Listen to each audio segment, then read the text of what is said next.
நல்ல நல்ல நிலம் பார்த்து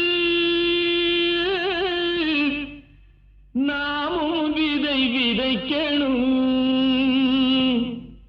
நாட்டு மக்கள் மனங்களிலே நாணயத்தை வளர்க்கணும்.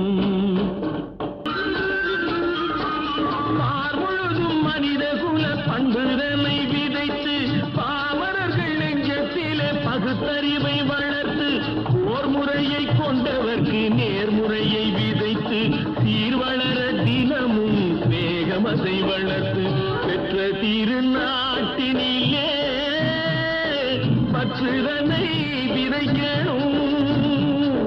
பற்றுதனை